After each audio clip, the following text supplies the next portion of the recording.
Its 30mm 7-barreled cannon is the most powerful gun ever to take to the skies.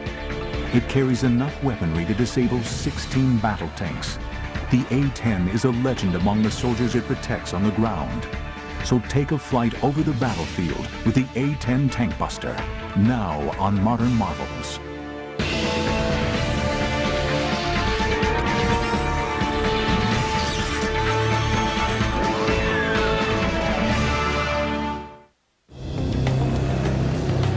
Throughout Operation Iraqi Freedom, the A-10 Warthog was the most well-known and feared plane in the U.S. Air Force. I think it was the best equipped Air Force and Army ready to fight that we could have. Its ability to work in close support with ground troops, to take out enemy positions and tanks, and to act as a spotter plane made it a linchpin in the victory over Saddam Hussein and his regime. We're kind of like the insurance guy up there, or the 911 force. When they need help, they call, and that's who they expect to be there. But for the vision of a handful of men, this aircraft was almost never built.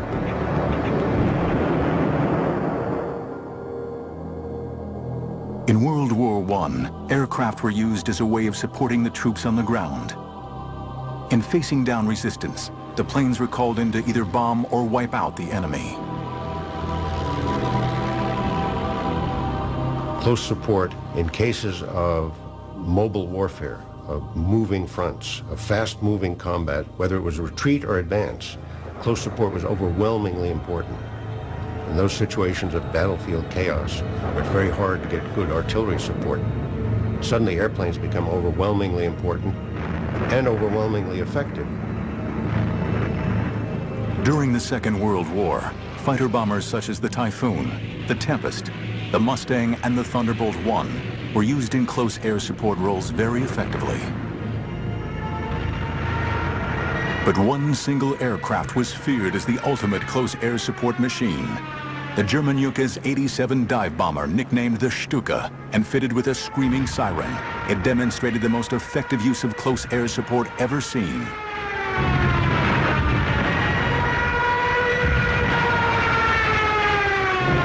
This was a time when the Germans were enormously outnumbered by the Russians, and yet having extraordinary successes against very heavy, huge Russian tank forces. And a key component of that were these Stukas, of which the most famous unit was led by Colonel Rudel, who was the most decorated pilot of World War II.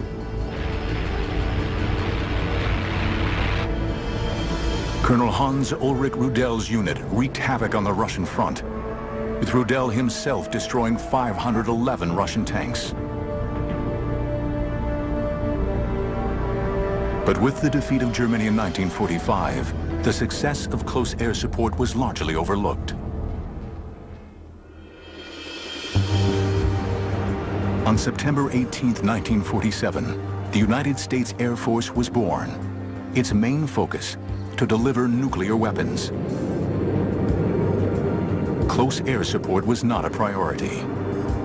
This is the extraordinary part of the whole genesis of the A-10. The Air Force, traditionally, from the beginnings of World War II on, had no interest in close support, have none today.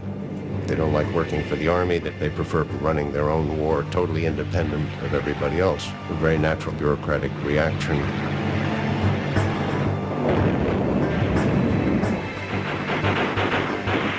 During the Vietnam War, the Air Force had to rely on aircraft such as the A-1 Skyraider to protect its ground forces. But what was clearly needed was an aircraft specifically designed to carry large bomb loads, absorb heavy ground fire, and fly for long periods at low altitude over the battleground. Taking the initiative, a group of highly skilled engineers at the Pentagon came up with the specifications for a close air support aircraft, with the hope that the Air Force would eventually see the light.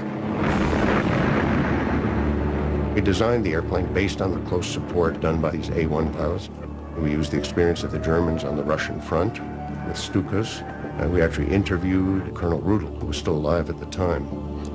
We used his experience very heavily in the design of the airplane. We tried to shape an airplane that was directly useful in specifically support of Army troops in the field. A first in aviation history, the Air Force eventually initiated a competition for an aircraft to be specifically designed for close air support. When the request for the proposal on the A-10 came in, I immediately was assigned to work on the aerodynamics of that. Fundamentally, she was to be a close air support airplane, which was capable of knocking out heavy tanks, as well as operating from an unprepared short field of 1,500 feet. Fairchild Republic took on the challenges of designing an aircraft unlike any ever built. The winning design would be a stable, straight-winged aircraft to allow for excellent lift and maneuverability. This combined with the General Electric's TF-34 turbofan engines, which would give it a high thrust for takeoff, and a low fuel consumption to enable the plane to have loiter capabilities essential for the role.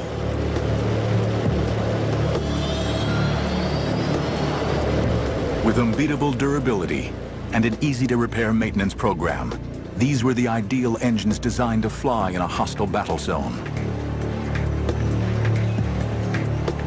But for the Fairchild team, the challenges became apparent immediately.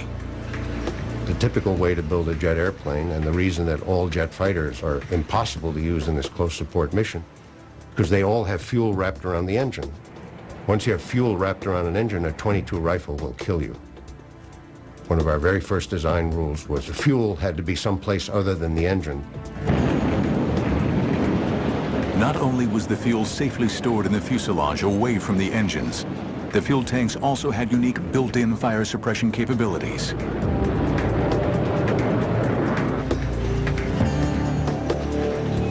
The aircraft's hydraulics could also withstand serious firepower. We required that every hydraulic control had to be backed up by a simple mechanical cable system that's much harder to shoot out. We could come back with hydraulic system shot out, half the tail shot off, a piece of the wing shot off. It had two engines, you could come home on one. The pilot was bathed in a titanium tub which could take 20-millimeter shells. It was really a piece of machinery that you could fly into hell and back. The A-10's survivability was matched with a deadly capacity, a huge 30-millimeter Gatling gun. Developed specifically for the A-10, the GAU-8 Avenger was capable of firing almost 4,000 rounds a minute, giving the aircraft the ability to blow through tank armor.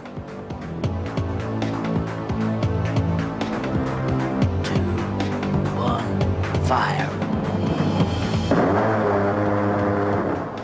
She was designed primarily with a Gatling gun in the nose, and it was built to destroy anything that was considered an armored weapon on the ground. But she was built around the gun, and the gun was a given from day one. Fairchild Republic wins the competition to build the first aircraft in U.S. aviation history, specifically designed for close air support. But before the Air Force will give the go-ahead, they want hard evidence that the aircraft and the gun can perform well together.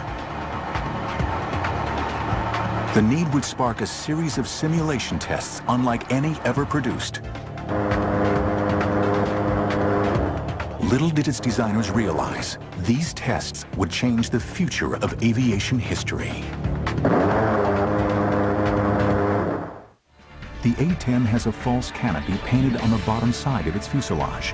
This is done to confuse the pilots of enemy planes during air-to-air combat. Modern models will return in a moment. After a heated competition, Fairchild Republic has produced the ultimate piece of machinery to perform the role of close air support. But the Air Force was reluctant to go into production until they have seen for themselves that the aircraft can fulfill its very specific combat role.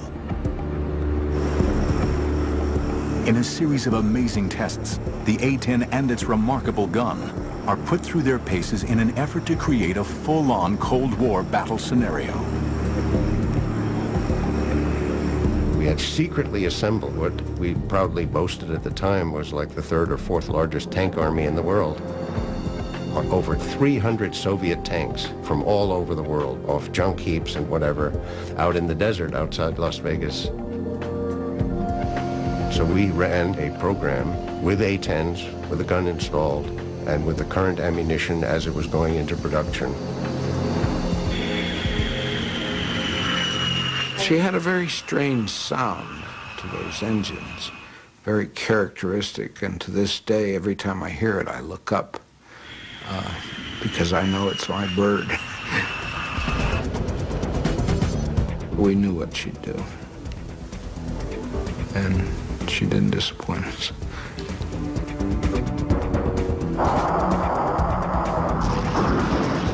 And we did a meticulous series of tests, attack after attack, checking tactics, checking burst lengths, all these details to see how effective we were against tanks. We learned an enormous amount about it. The most important thing we learned was that this weapon had unprecedented effectiveness.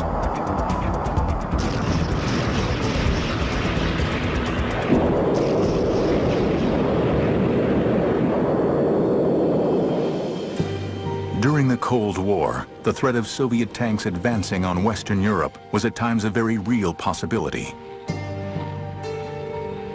The Air Force finally gives the production of the A-10 the go-ahead. It was now ready to face a specific enemy.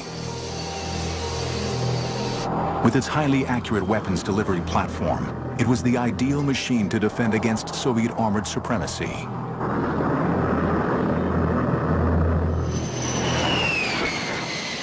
The first A-10 arrived at Davis-Monthan Air Force Base in Arizona in October 1975.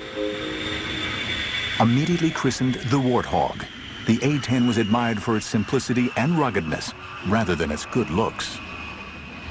It's kind of an ugly only a mother could love is probably the way most of us describe it. It's that ugliness is what makes it so tough. It's very rugged. People can compare it to like a Jeep or a Hummer or something like that. It's thick, it's big, everything about it is boxy, and it looks very strong and sturdy. It's almost guaranteed to bring the pilot back alive. But with a top speed of only 420 miles per hour, high-set twin engines, and squared-off slab-like wings, the A-10 was a far cry from any streamlined jet. It's pretty awe-inspiring. It was so much bigger than the aircraft I'd flown in pilot training. It felt huge and it felt big getting into it. And it was also intimidating just because first time you fly the airplane, you're by yourself, but it was definitely exhilarating at the same time. The single-seat cockpit is surrounded by a large bubble canopy to provide all-around vision and a bulletproof windscreen. I love single-seat cockpit. That's one of the reasons that I was enticed by the A-10. No one looking over your shoulder, no one telling you what to do. You put the aircraft where you want to do it and you employ it in the fashion that you want to employ it. It's all personal, and you are the master. I think the first time that was one of the things that surprised me. It took itself right off the runway for the most part. Once it hits the speed it wants to fly, it just lifts up and away. And I think it probably has to do a lot with the big straight wing, positive camber on the wing. It wants to fly. The plane reacts to you. It's like you kind of strap on the plane itself, and it's an extension of you, and it flies. It has a feel of a real stick and rudder. The A-10 is known for its tight turn radius, so it can turn on a dime. You can even look at the ground as you're turning, and it looks like you're just turning in space. Straight wing lets us turn very, very tight. So even though we're going slow, we've got a very small turn radius, and we can very quickly move our flight path so that we can dodge all those, the AAA and the surface-to-air missiles. But it's the challenge of the unique close air support role that's the main attraction to the A-10 pilots. It's an environment where anything can happen at any time. The mission that we do is not a rote mission. You don't come into it knowing exactly every single thing that's going to happen from the time you take off to the time you land. Once you get in the air is where it starts actually unfolding, and you have to react to that. You hear American voices on the radio screaming because they're taking fire and that there are people dying. Their artillery can't get the enemy. They call in the A-10s. Flying of the airplane has to become secondary. Now you're trying to employ the weapon system, and that's where it gets complicated. We get maps spread out in the cockpit, and we're still trying to talk on the radios and keep from getting shot at.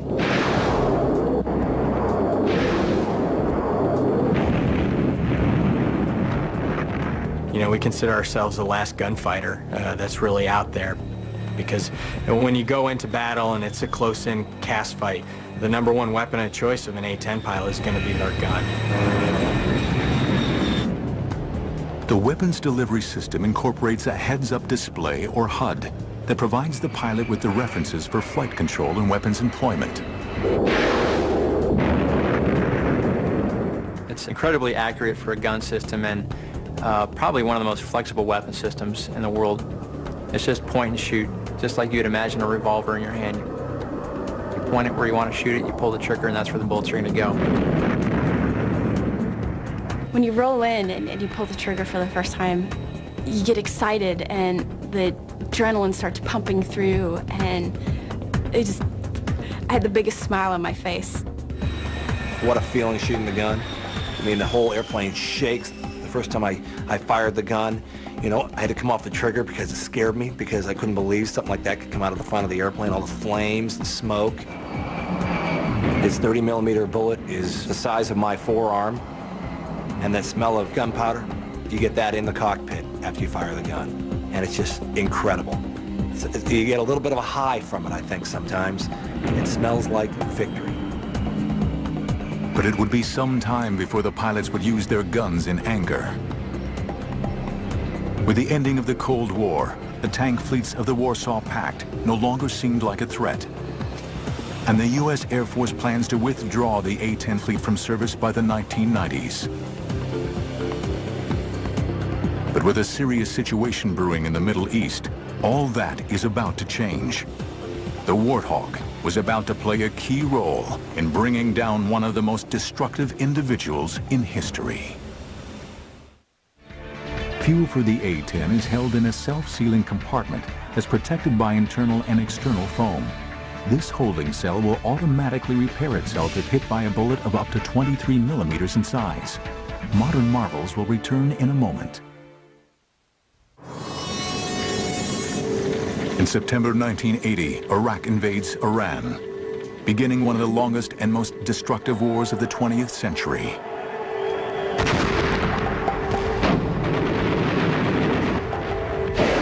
After 8 years, the basic issues dividing the countries remain unresolved. In an effort to contain the Ayatollah Khomeini and the spread of Islamic fundamentalism, the West backed Iraq. Saddam Hussein, the Iraqi dictator, built a formidable war machine, bolstered by the Soviets and the West, becoming the 4th largest army in the world, with over 4,000 tanks. On August 2nd, 1990, Iraq invaded Kuwait. For 15 years, the A-10 waited for the chance to justify its place in the Air Force's arsenal. For the Warthog, it's now make or break time. When the first Gulf War started and our squadron deployed down there, approaching that time period, the Air Force was considering getting rid of the airplane. It wasn't until the Gulf War came around we proved the fact that we are a capable cast platform. When the war broke out on January 16, 1991, there was an urgent need for a missile-launching tank buster. The A-10s were committed to combat for the very first time. Back then, you know, we had nobody with combat experience except for a few of the very senior leadership that had flown in Vietnam. So a lot of people were unsure what to expect. Deployed to the Gulf to back up coalition ground forces, A-10 squadrons launched on Iraq's thousands of tanks in the mother of all battles. First day, I'll never forget that feeling. It was like, wow, this is the big game. You know, you're all pumped up, adrenaline's flowing. You know, let's go. You know, you go in, we hit a target, and I remember looking down and going, what's all that glittery stuff down there? And sure enough, it was, you know, them shooting. Oh, whoa, they're shooting at us. And that's when it kind of hit you, you know, this isn't just training anymore. The way that I saw the Iraqis working is, if they knew we were going to hit something, they moved it. And they played lots of shell games. And it's kind of like, you know, where are they hiding it now?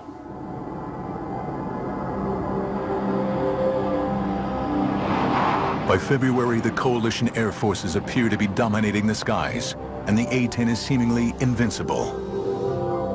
And we're feeling pretty confident. You know, if you survive your first 10 combat missions, your chances of surviving the war go up significantly. Major Rob Sweet was on his 30th mission for Desert Storm.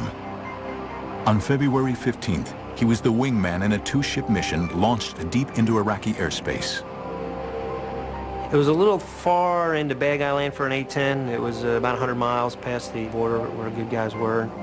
And my flight lead, who was obviously a lot more experienced and wiser than I was a little concerned about the mission. With the Iraqis' ammunition running low, Saddam's forces were being more selective about their targets and sought to maintain a higher strike rate.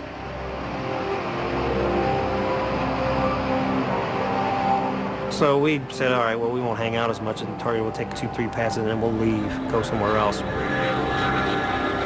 There's a formation of tanks in a circle about 3 miles in diameter, no craters anywhere, and we were kind of aware that maybe these were plywood dummy targets. Sweet's flight leader rolled in to take a closer look at the target and then clears his wingman in. For Sweet, what began as a routine mission was about to turn into his worst nightmare. As I'm coming off, sure enough, here comes the SAM. Well, whoa, that ain't good. But if you see it, you can beat it. So I saw it, put out some chaff flare, I kind of pulled around it, and it missed, sure enough. But it was close. In fact, that is as close as I'd ever been come to getting hit by anything. So I went from being, whoa, that scared the living daylights out of me, to losing my professionalism somewhat and getting really pissed off at this guy for scaring me. So he was going to die for doing that. As I was rolling in, you know, I felt a loud bang in the airplane, and I went, ooh, that isn't good. And I looked back, and I didn't like what I saw. Most of my right wing was gone. It was on fire. I think to myself, okay, bad hit, but there's still some wing on there, and I should be able to fly it out of there, and the A-10's pretty rugged. The Iraqi missile, which would have destroyed most other fighters, seriously cripples the A-10. The plane enters a steep spin/spiral, starts spiraling on down. I'm throwing switches trying to recover. I'm yelling, yeah, I can't recover, and then I start to panic.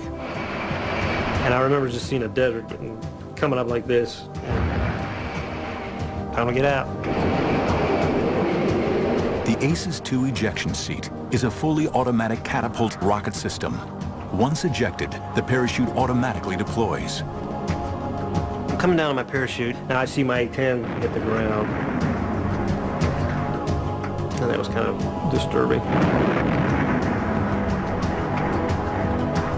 As Sweet hits the ground, he's seized by Iraqi soldiers. You know, they were on me before I even had a chance to roll over. And then it was their chance to get some payback. And so I got the crap beat out of me, basically.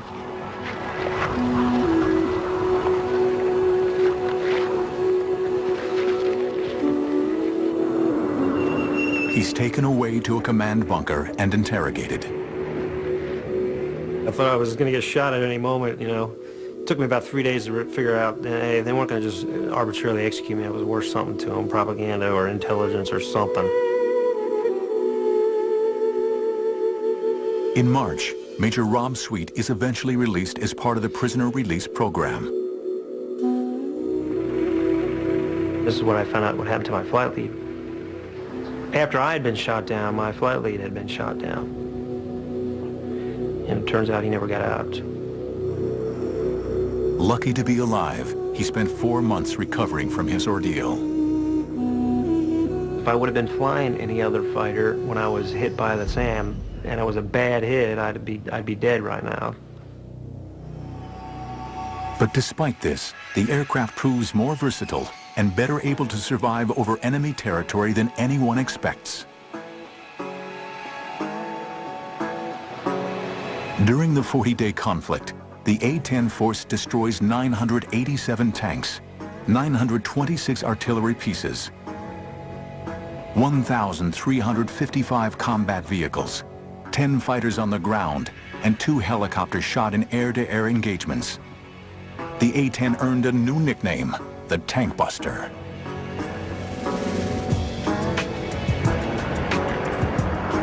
The result confounds all those who questioned the need for a dedicated ground support aircraft. Flying a staggering 8,500 missions, A-10s are responsible for more than half of Iraq's losses of military equipment in Operation Desert Storm.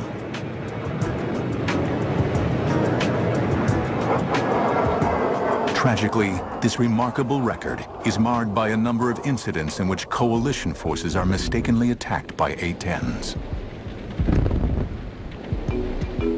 Now, there was an incident yesterday in which an American A-10 inadvertently fired on 2 of our infantry fighting vehicles.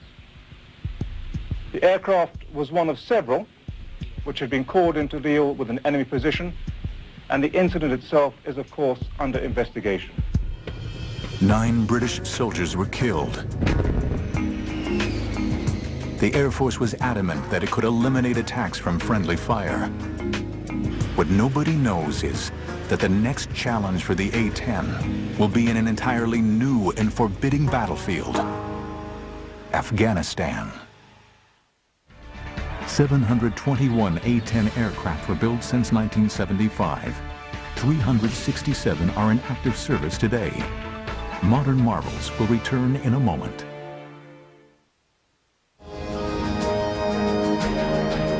The A-10 proved itself a success in Desert Storm. But for this aging aircraft to remain integral to the Air Force attack plan, it would have to meet the constraints of an ever-changing battlefield. The A-10 got quite a few upgrades. No new engines or anything like that, but more avionics upgrades. We were able to incorporate systems that had come online, the global positioning satellite systems. The A-10 was the first fighter to fully integrate with the night vision devices. The whole cockpit is modified to use night vision goggles. We've been training with them longer than pretty much any other fighter community, and we've gotten very good at it. The A-10 is destined for a new mission. On September 11th, 2001, the war on terrorism begins. Our response involves far more than instant retaliation and isolated strikes. Americans should not expect one battle, but a lengthy campaign, unlike any other we have ever seen. The Warthog strengthens Operation Enduring Freedom, spearheading urgently needed around-the-clock cover for ground troops in Afghanistan. For the crews of the A-10s, it was like nothing they had ever seen. We arrived in Bagram, reported to my commander, and I said, "Boss, this has got to be the scariest place on Earth." We really felt like you were in the middle of a combat zone, and we were. The A-10 is the ideal aircraft for the Afghanistan battlefield. The jet is versatile enough to navigate mountainous peaks and deep valleys, while also patrolling and pinpoint attacking their targets. It wasn't bad flying over the mountainous terrain. The bad part was if I ever had to get out of the airplane, there's a lot of snow down there. That's not a good place to be. Going from a nice warm cockpit down into the snow is not an idea that I want to have to fulfill. The airplane, higher altitudes than what we normally would fly, just because of the heights of the mountains over there. We were able to go places that the other fixed-wing assets may or may not have been able to get in very well. And we definitely went places that the helicopters couldn't get in.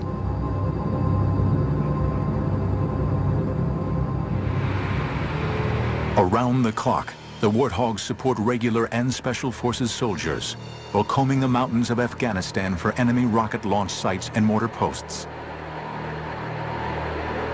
As its pilots soon realized, every mission would test their training and their wills to the limit. We showed up just past dark and got a brief, was handed a set of maps, and was told, hey, there's a lot of ground guys who are in trouble. Go out there and do what you do. Didn't have a whole lot of situational awareness on what was going on the ground, and when we checked in, the radios were just going crazy with guys calling for close air support. Your pulse rate goes up. The intensity of what you're thinking about goes up. You know, the adrenaline rush, it's a good feeling though. And what's nice is you turn your airplane towards the fight and your training takes over. So first thing we're looking for is what's the overall situation on the ground and get a big picture view, and then move into the area. And once we get into the area, have a pretty good idea of where everybody should be. Now we'll move from the big picture to the much smaller concentrated area. And one of the first things I'm going to try to do is look down and try to find where the friendly position is. And if I can't identify him exactly, I want to at least narrow down something that I can use as a line in the sand and say, okay, we can't drop past here because that's where our guys are. On entering the battle zone, one of the A-10 pilot's main responsibilities is to avoid friendly fire incidents at all costs. What we mainly have to help us avoid fratricide is our radios and our eyes. Very low tech, but I think that's what makes us more efficient. Yes, we have a global positioning system that helps us figure out where we are. And we have night vision goggles that find out what's down there. But when it comes time to find out where the target is, yeah, we got to use old-fashioned Mark I eyeballs and our hands to think about where that is, because without that, we couldn't do our mission. We went in there, and the night vision goggles were really hard to use because the sun had set, but it wasn't low enough where we were getting a lot of brightness coming from the west. So it was really difficult to use the NVGs. There was no moon illumination, and we're in this very harsh terrain that I've never seen before. A team of observers down on the battlefield work with each pilot to guide the aircraft to its target. The Terminal Attack Controller, or ETAC, works for the Army and is responsible for ensuring that the A-10 pilot identifies and attacks the correct target while minimizing the risk to friendly ground forces. We pass them a situational update, an area update on what's going on in the battlefield. Let them know where the friendly troops are, what the situation is of the enemy, and they kind of give them a heads up of what the threats are in the area. We'll pass them all that information, they'll copy it down, they work their little magic in the cockpit. The A-10 is linked to the ground commanders by an Army radio network, which distributes data throughout the battlefield. He said, hey, here's where we are, and I need you to put some ordnance down 700 meters from us, which, that was eye-opening. And so we took that distance and rolled in and put a couple of 500-pound bombs down, and it immediately quieted the target area. It's kind of like a large dragon breathing fire. That's what I could see, it sounds really loud. Like a dinosaur, really, raining lead from the sky. Like guardian angels, A-10s continue to fly over Afghanistan, protecting their friends on the ground until the war against terrorism ends. But an old enemy was waiting in the wings. States like these and their terrorist allies constitute an axis of evil, arming to threaten the peace of the world. The need for the A-10 would reach its climax in March 2003. Saddam Hussein's horrific regime is reaching fever pitch. This time, it would take an army with the A-10 on the front lines to bring him down. An A-10 fighter is still capable of flying with 10 feet of its wing missing and half of its tail gone. Modern marvels will return in a moment.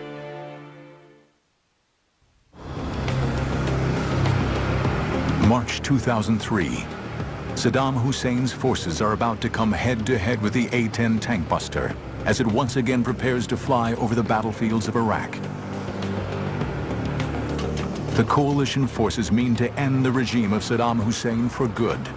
The Warthog has come a long way since the last desert battle. By the time the second Gulf War, the Iraqi freedom comes along, pretty much every airplane had been modified to improve the weapon's accuracy. The AGM-65 Maverick missiles are highly accurate, carrying warheads specifically for targeting heavy armor. Infrared imaging guidance enabled them to shoot moving targets at night. Combine these with the already large weapons load and the special laser targeting pods, and the Warthog is better prepared than ever for its deadly role in Iraq.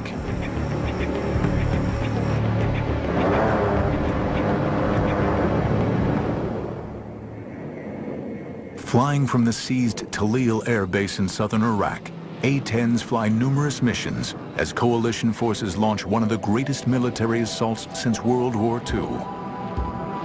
The assault of Baghdad. For the A-10 crews, it would be the challenge of a lifetime. We were flying up towards Baghdad. We were excited to go up there, but the hair on the back of our necks was standing up, and your heart was beating really fast. I actually said a lot more prayers stepping into the cockpit that day. There's all those different emotions running through your mind, and you're saying, please, let me do what I'm trying to do and do the right thing. Calling the Warthogs to their targets is another essential member of the ground command team, the Forward Air Controller, or FAC. A-10 pilots take turns to carry out this job, using their specialist knowledge of the mission in the air to coordinate with the soldiers on the ground. We go to a battalion, and we speak Air Force to the Army. We make sure the no fratricide occurs. Air Force doesn't shoot the Army, Army doesn't shoot the Air Force. Keep them deconflicted, but then secondary to that is make sure that those A-10s affect the battlefield for the Army. Everyone's talking, just trying to get permission to actually execute the attack. And those sound like simple questions, and it just sounds like, pick up the phone, ask, but when you're asking one airplane who's relaying to another guy who's probably, 400 or 500 miles away, sitting in a room somewhere, it takes time. And, oh, by the way, every aggressive fighter pilot in Iraq at this point is making the same phone call, trying to get permission. Thanks for the work, sir. You got your lead. The FAC is the A-10 pilot's first point of contact on arrival in the area. Part of his role is to provide the pilot with the target coordinates with pinpoint accuracy. It sounds cold-hearted, but it's very systematic, They tell us the targets, we find the targets, we kill them, we report it's killed, next target. And it just goes, next target, next target. On arrival over the battlefield, the A-10 pilot often has to use basic technology to locate exactly where the target is. In pilot Eric Єхемоwicz's case, an Iraqi missile site. I went down with the binoculars and was searching the target coordinates. The 6 missile launchers weren't where they were supposed to be. So it took me a little while to search the area. The Iraqis had moved them probably about half a mile to a mile away. I'm thinking to myself, okay, I don't know if that radar operator sees me with that missile, but I see the target next to it, and it was just an awesome feeling. Your focus then, all of a sudden, is into this one little area is what you're looking at. As you roll down, pilots call it the chute, or when you roll in to employ, that's it, the whole world melts into this little area. And I was able to lock this thing up and fired that missile, and it came screaming off the rail. From over 17,000 feet, the long-range 300-pound launch and leave Maverick missile travels to its target. For Єхемowicz, the seconds seem to go on forever. I'm waiting and I'm thinking, oh man, the missile went stupid, it went flying into Iran. It should have hit by now, and I'm like, oh man, I'm in trouble. It just felt like an eternity. It is surreal. You're so far up, it's hard to hear anything on the ground. You're so used to hearing the jet. It's like the white noise of having a fan in the background. But then all of a sudden, boom, just a massive explosion, and it is totally elation. Now I know I got him. You pull off, get a little more altitude, and then turn back and take a look. And it's a little fire show for you. It's just so professional, it's unbelievable. There's not a lot of hooting and hollering, and you know, it's not like Top Gun, people screaming, yeehaw. I mean, it's war, and people are dying, and everyone knows it. You know, we're sitting on the edge of our seats, concentrating that we don't get shot down for once, and then that we don't hurt the wrong people. Going in there, I said I have 2 objectives. 1, 0 fratricide, 2, affect the battlefield. And they were in that order. My #1 goal was to prevent fratricide. Knowing where the friendly forces are is paramount if the A-10s are to protect them. And losing sight of troops on the ground can lead to mistakes or deadly friendly fire. As a fighter pilot, that's our first job, to find out, is there anyone out here that we don't know about? You know, it comes down to a fight with friendlies nearby. Weapons release is going to be authorized by the guy on the ground. So you have to have that warm fuzzy, that you've got the complete picture, that you know these are friendly troops, those are enemy troops. But even with all the advantages of modern technology, relying on this alone can seriously jeopardize the troops on the ground. Yes, there are technological ways. There are also old school ways, giving a good talk on, making sure you're confirming with that aircraft that he really does see the friendlies. There's 1,000 ways to make sure that he's looking at the right thing and you all are on the same page of music. And I used every single one of them, because I'd rather drop 0 bombs and have 0 fratricide than drop 1,000 bombs and have 1 be on a friendly position. Despite the fear of horrific friendly fire accidents, the feeling of flying the plane is the love of every hog driver and the reason for signing up. It's no race car, you know, it's not the Porsche, you know, it's not even a pickup truck. In such a neat airplane, because I feel like I'm flying with the seat of my pants. I can feel everything that's happening to the airplane. None of it's magic, it's all me. Whatever it does, I made it do. The 60 Warthogs deployed for Iraqi freedom dominate the skies, firing an incredible 311,597 rounds of 30mm ammunition. The flying gun performs amazingly. We lost a few folks in the first Gulf War. We didn't lose any in the second. Lost airplanes, but we didn't lose people. That's a testament to the aircraft itself. If I had to be in an airplane and be shot at, the A-10 is the only one I want to be in. The A-10 is an awesome airframe, and the fact that it works with you and it feels like it's a part of you, and it's one of the only airframes left that it's true flying. You can feel it fly. The A-10 means close air support at its finest. It's been my home now for 8 years, and I love it, and I hope I get to stick with it, and I hope we get the upgrades we want to take us into this next century and keep supporting the Army. But I think it's just an awesome weapons platform. It fills a specific niche, and it does it really well. Able to keep flying with battle damage that would cripple many other designs, and lethal to any armored vehicle in service, the humble Warthog of the 1970s has come to rule supreme over the digital battlefields of the 21st century. Due to remain in service until at least 2025, the A-10 Warthog has proven itself to be one of the most effective aircraft ever flown in the U.S. Air Force, and a legend to those who've flown it. She is not very clean when it comes to protuberances and bumps, and so she's not the sleekest looking piece of machinery that I ever designed. But she got the job done.